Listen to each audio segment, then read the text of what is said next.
Bonjour et bienvenue dans cette nouvelle vidéo, je suis Sébastien, je suis ravi de vous retrouver aujourd'hui pour répondre à une question que m'a posée Stéphane et qui souhaitait savoir comment automatiser la gestion d'un appartement qu'on exploite en location meublée traditionnelle. Alors, avant qu'on voit ça dans le détail, si ce n'est pas encore fait, je vous invite immédiatement à vous abonner à cette chaîne YouTube pour être tenu informé de la publication de toutes mes nouvelles vidéos et surtout, n'hésitez pas à activer la petite cloche.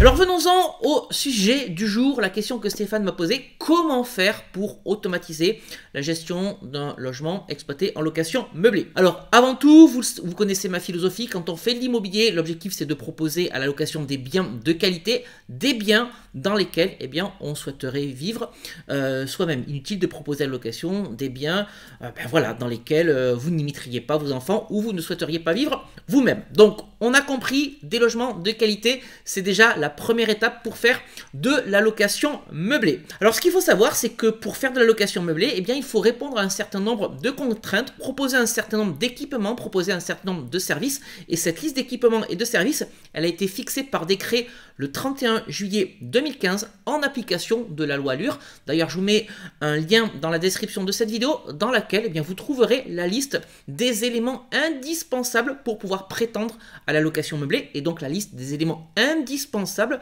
si vous souhaitez faire un bail meublé. Mais bien entendu, vous connaissez ma philosophie, vous devez aller bien au-delà de cette liste. L'idée, c'est de se rapprocher de prestations de type hôtelière, de façon à mener un maximum de services, un maximum de confort à vos locataires. Et je le dis souvent, quand on fait de l'immobilier, on est des chefs d'entreprise et on doit aller au-delà de proposer un toit à ses locataires. Il faut proposer une véritable expérience, de véritables services. Et quand vous faites de la location meublée, en tout cas c'est dans cette philosophie que je vous invite à aller, vous devez fournir les mêmes prestations que sur de la location courte durée. Alors, une fois que vous avez votre logement, qu'il est meublé, qu'il est équipé correctement, il va falloir publier une annonce. Et les sites sur lesquels vous allez pouvoir publier les annonces, c'est Le Bon Coin, Locservice, Studapart, Imogen. Il existe bien entendu d'autres sites, mais vous avez ici les 4 sites essentiels. Voilà, personnellement, je recommande à minima Le Bon Coin évidemment et Locservice parce que ce sont les sites qui vont ramener le plus de demandes de visite et donc ce sont les 2 canaux principaux grâce auxquels vous aurez des locataires. Avant la visite, ce que je vous invite à faire dans un but d'automatisation aussi, c'est d'envoyer aux personnes qui vont visiter la liste des pièces indispensables pour que vous puissiez sélectionner les locataires. Donc grosso modo, vous demandez avant la visite la liste des pièces si les gens doivent déposer un dossier. Alors quelle est cette liste ? Concernant le locataire, une photocopie de la carte d'identité, les 3 dernières quittances de loyer et si le futur locataire est étudiant, une copie de la carte étudiant ou un certificat de scolarité. Et puis si ce futur locataire est un salarié, vous devez demander une copie du contrat de travail, le dernier avis d'imposition et les 3 derniers bulletins de salaire. Et évidemment, je vous encourage à prendre un garant pour éviter les loyers impayés. Et qu'est-ce que vous devez demander au garant ?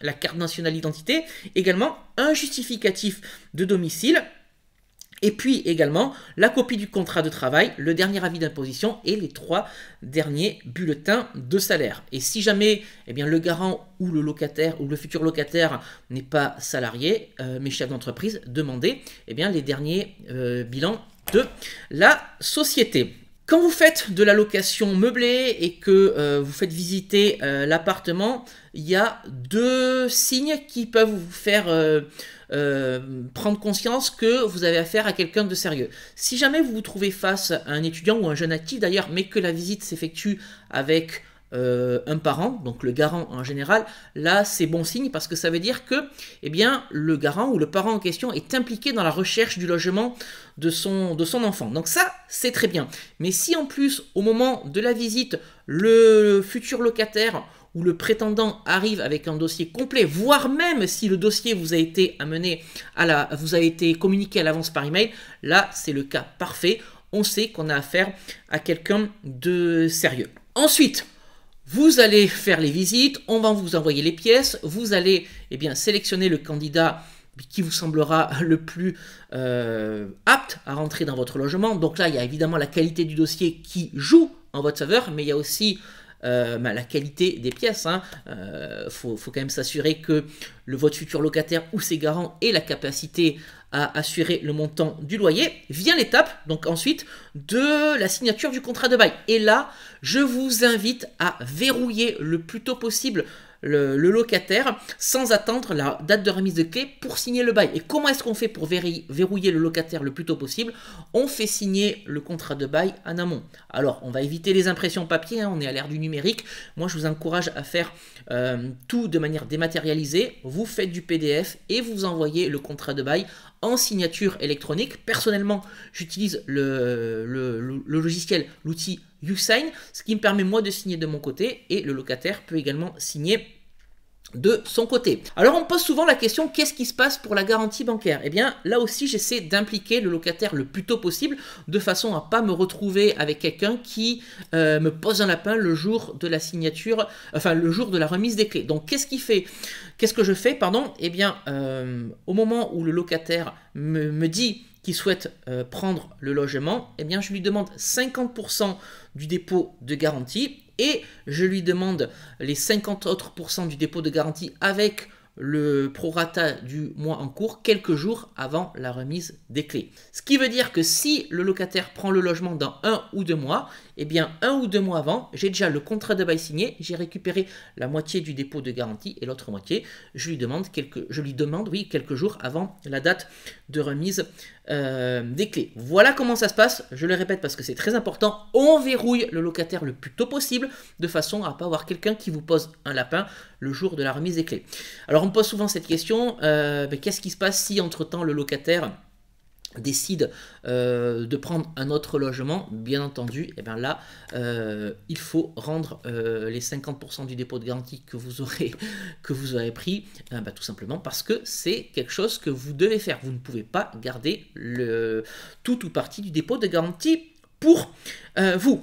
Et qu'est-ce qui se passe ensuite pour les personnes qui n'ont pas de garant? Parce que oui, ça peut arriver. Et bien à ce moment-là, vous pouvez utiliser la garantie de l'État qui est Visale, d'accord, V-I-S-A-L-E. Et puis vous pouvez également, pour les gens qui viennent de l'étranger et qui ne peuvent pas prétendre à Visale, utiliser un autre système de caution en ligne qui s'appelle GarantMe, G-A-R-A-N-T-M-E, GarantMe. Voilà. Et puis au moment de l'état des lieux d'entrée ou de la remise de clé, eh bien comment ça se passe? Eh bien personnellement, je prends mon ordinateur, j'ai un document sur lequel j'ai déjà tout l'inventaire du mobilier et des équipements, j'ai également un état des lieux pré-rempli et je note sur mon ordinateur les éléments qui peuvent manquer ou les petits accros qu'ils peuvent avoir dans l'appartement.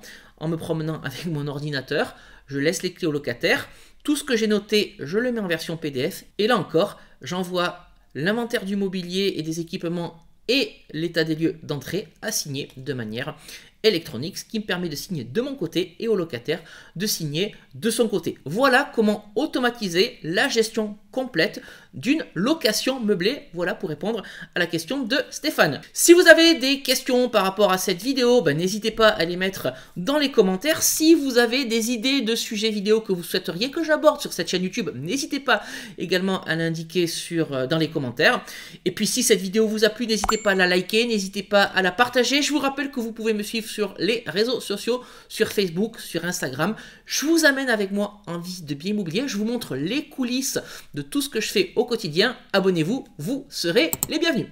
Voilà, bien écoutez, je vais vous quitter ici pour aujourd'hui. Et puis, comme d'habitude, on se retrouve très prochainement pour une nouvelle vidéo. Je vous dis à très bientôt. Ciao.